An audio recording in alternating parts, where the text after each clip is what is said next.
Long Island Sound.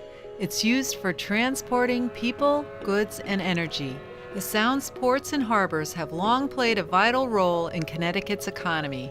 Long Island Sound is the southern border of Connecticut, so it's very important because all 3 deep water ports and over 20 harbors stretch along the Long Island Sound, and so it's an important maritime transportation corridor. Each port complex is slightly different. Bridgeport has a lot of petroleum products still come in there, but they come in there by barge, not by ship. New Haven has all of your petroleum products. You have lumber, you have steel. It's one of the biggest steel terminals in all of North America. And the other thing is road salt. And then New London does steel, lumber, and then obviously fish. Both Bridgeport and New London have successful privately owned ferry companies that have been operating for a long time. So that's an important connector. Both ferries also provide truck transportation across Long Island Sound. Because it's so congested in the western end of Long Island Sound that these ferries are providing a vital link across and around, or an alternative to the congestion of New York City. We're New England's largest energy provider, so we undertake, among other things, very large-scale critical energy infrastructure projects that are designed to ensure, safe and reliable power for Connecticut and the region. We have a couple cables in Long Island Sound right now that tie Connecticut to New York, and it's part of our larger grid to make our system, withstand severe weather events and other challenges.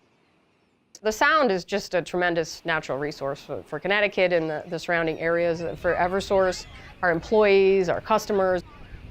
Long Island Sound is being considered for potential new uses, such as sustainable transportation and renewable energy projects. You don't have to widen your highways because it's a lot cheaper to develop a marine highway corridor with boats and ferries than it is building a bridge or a tunnel. The environmental benefits are great because you're using less fuel.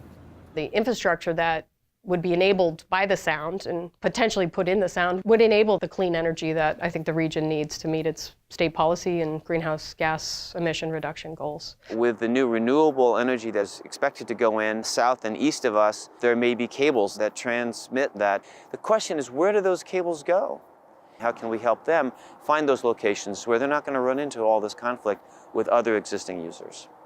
To minimize conflicts with the Sound's many uses today and in the future, Connecticut began work on a marine spatial plan.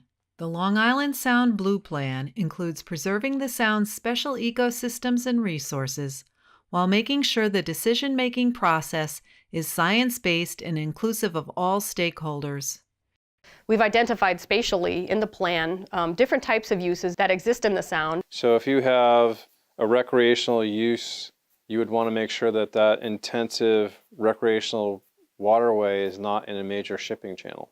I hope that the final outcome of this process will be a plan that provides some transparency to Eversource as well as our regulators in finding the best siting for these projects in light of the existing uses in the Sound. It's certainly not too late to get involved in the plan. In fact, this is a good time to make sure that people are reviewing these drafts and weighing in with the lens of their own particular sector. My life is right here on the water, and the things that I experience or view may be valuable to the committee. It's our plan, the people's plan. So participation is the key. If you would like to share your comments and concerns about the Long Island Sound Blue Plan, please visit our website for more information.